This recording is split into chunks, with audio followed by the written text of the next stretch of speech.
Hello everyone, welcome back to my channel. My name's Taryn and today I'm going to give you 15 fast ways that you can save money. And don't worry, these aren't things like that you hear all the time or that are like, things you already know, like make a budget or things like that. These are things that I think are a little bit different. Maybe you've heard some of them before, but I think that it's always good to also have a reminder and maybe you'll learn something new today.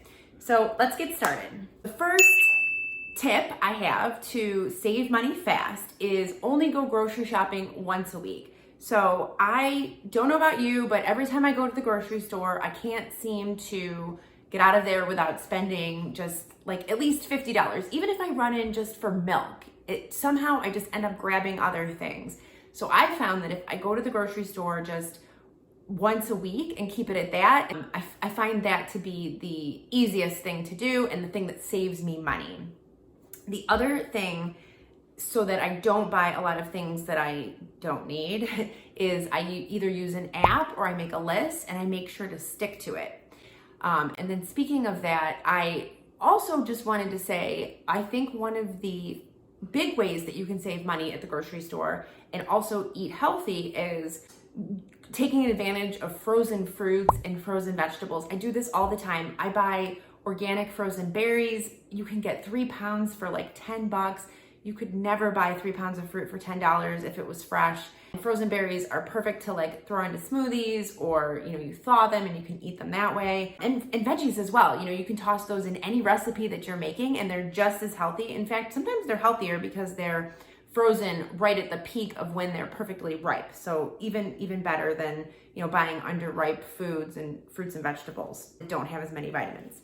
My second way that you can save money is to actually use up all of the products that you already have in your house before you go buy new ones. I have this problem myself. I'll use a shampoo for a little while and then I'll go to the store and I'll buy another one. And then before I know it, I have like 3 bottles of half-used shampoo.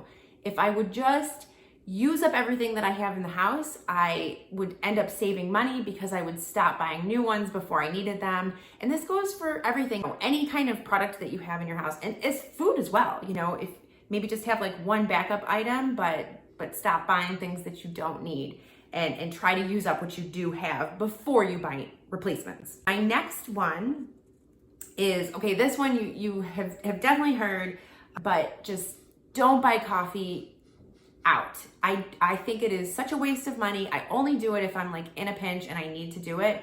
I was just at the grocery store last week and I noticed those, even at the grocery store, I noticed those Starbucks drinks and they're like $7 or even $8 for just 4 Frappuccinos.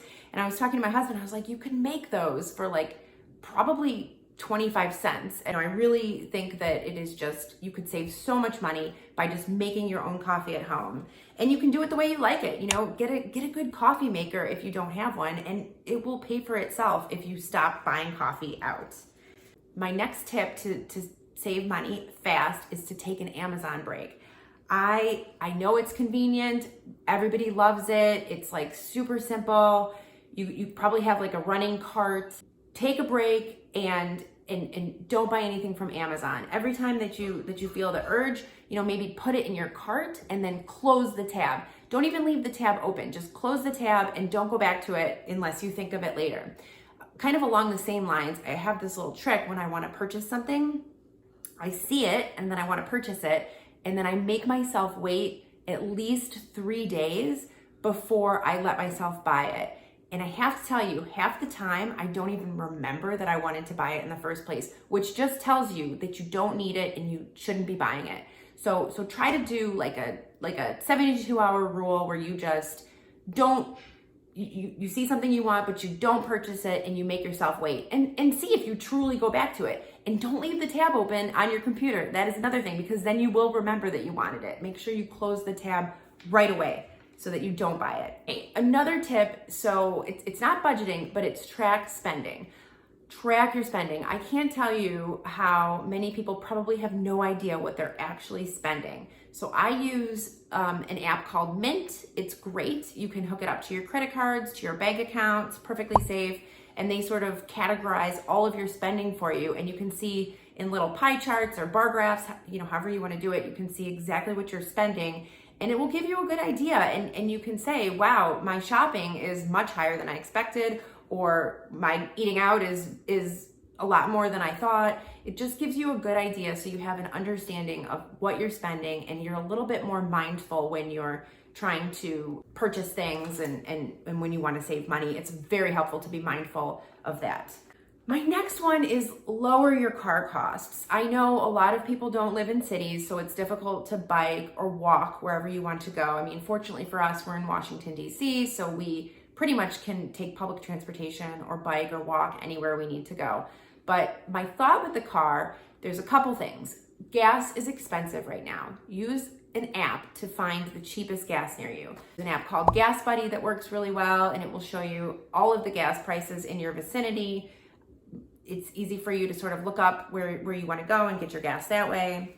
Another thing is maybe you can carpool with like coworkers or friends. You know, if you live near people and you work with them, it'd be great to carpool with them. And then my third tip is try to negotiate with your work so that you can, I mean, nothing guzzles gas faster than sitting in rush hour traffic, right? So if you can get into work earlier and leave a bit earlier, however you could work it out with your company, I think that will also save you money on gas and save you money with your car. Maybe put some less wear and tear on your car. Another one is, I've been doing this for years, just divide up your paycheck when you get it. Have part of it go into a checking account and then part of it go into a savings account. This way you sort of figure out like, what money do I need to absolutely have for the minimum just to spend it for this month, and that's the amount that goes in the checking, and then the rest goes into the savings. I know my husband thinks I'm ridiculous, but I like to separate it so that I don't even see the money in my checking account. It's there in the savings account. I don't look at the savings account.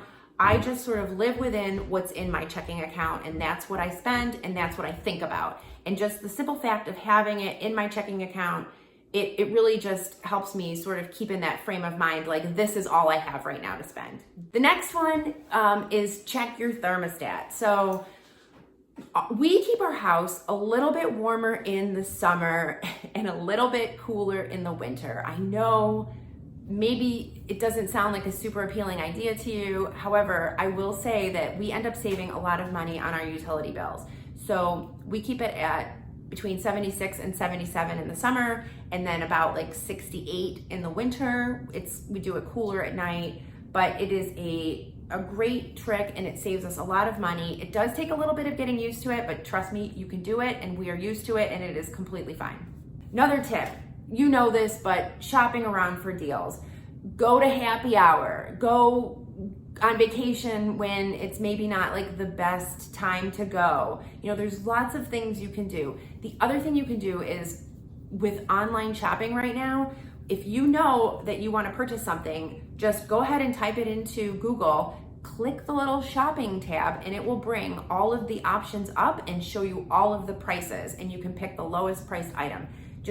Don't just purchase what you see on the website that you usually go to, try to shop around. That will save you money. And the other thing that will save you money is 95% of the time when I'm purchasing something online, I can find a coupon for it. Just go to Google and type in, sneaker and the brand and type in the store coupon. It will bring up 95% of the time, it will bring up a coupon, 10% off, 20% off, sign up for email, 25% off. Whatever it is, you can sort of look around online. That's the beauty of online shopping, and find a coupon that way. Okay, the next tip is to save money, and this sounds a little weird, but it's declutter. I am going to do some videos on clutter. I have so many problems with clutter, but I am totally trying to get a handle on it. I would love to show you some of the things that I've been doing, but I find that when I declutter, especially my closet, I get rid of the things I don't use. I open up a lot of space in my closet. It feels very airy. Everything looks different when you can kind of see it. I find things that like maybe I didn't even know that I had. It's a great way to sort of make your closet more accessible and figure out what you have. And it helps you because then you're more mindful about bringing something into your closet after you've done all that work and you've cleaned it and you can see what you have. it kind of makes you think twice, like, I'm not gonna add 5 more shirts to my closet because I just spent all this time decluttering it. And it's just, it sounds funny, but it actually works and prevents you from purchasing things. Okay, my next tip, and hear me out, go meatless several days a week, as many days a week as you can manage. There's meatless Mondays, there's sort of like different things you can do, but I will tell you, you can get really good nutrition and you can save a ton of money, and it's so much healthier for you. Beans, legumes, nuts, grains, all of those things are so good for you. My husband and I, we eat beans all the time, we eat lentils all the time. It's really good for you, but it also saves you a lot of money. And the other thing that I would recommend is, if you don't want to go meatless for a couple days, or you just want to try it, a lot of times I feel like in the US, people have meat as like their central part of their meal. So it's like the main event, the star of the show, if you will. If you sort of make the meat like a side, or an ingredient rather, in your dish, you can stretch that meat and still feel like really satisfied and feel like you're eating meat. So you can add meat to like a soup or to a casserole. A great thing we do is we add ground meat to a pasta dish, and then we just put lots of vegetables in there. I grate up some carrots. I feel like I'm eating a ton of meat, and it's just really like 1 pound in this huge dish that lasts for days and days and days. So anyway, just something to try, something to think about. I do think it will save you money if you're not purchasing as much meat, because of course meat is expensive. Another one is to sort of stop associating money with happiness. I know that retail therapy is a thing. I know that it's real. I know that you momentarily feel better when you buy something. However, it really is it doesn't last. It's impulse buying. That's all you're doing. So I think that sort of figure out, like, why am I buying this? What is making me want to purchase this right now? I was cleaning out my attic this weekend, and I just was looking around the attic and looking at all of the things that I'm donating and throwing out. And I was thinking to myself, if I could just go back 10 years and tell myself, you will not want this, stop buying this. I just wish I could have done that, because I had just a ton of things that I had to get rid of and throw away. And it's really just like weighing on my mind. And I could have saved a ton of money if I had just not purchased it in the first place. And then finally, set a goal. This is like very important. I feel like it's very important to me. A long time ago, when I was in credit card debt, I actually put a sticky note on my credit card, and on one I wrote the balance of my credit card, like how much I had left to pay down, and then underneath it I had my goal of what I wanted to do, like what I wanted to do with the money that I saved, or what I wanted to do, like how much I wanted to save. And every time I would pull the credit card out of my wallet, I would just look at it and say, I'm not going to spend this money. I see my goal right in front of my face, and I put it away. So I think however you want to like remind yourself of the goal, whether it's a sticky note on your credit card or whatever it is, just do something so that you know why you're doing this. You know why you're saving money. You are working towards something, and you remember that goal every time you want to spend money, and you can kind of start thinking about that. So anyway, I think that's 14 or 15 tips. I think that these are things you can try. I think that we all want to save money. I think that hopefully they're helpful to you. Let me know in the comments if you're going to try anything. Until next time.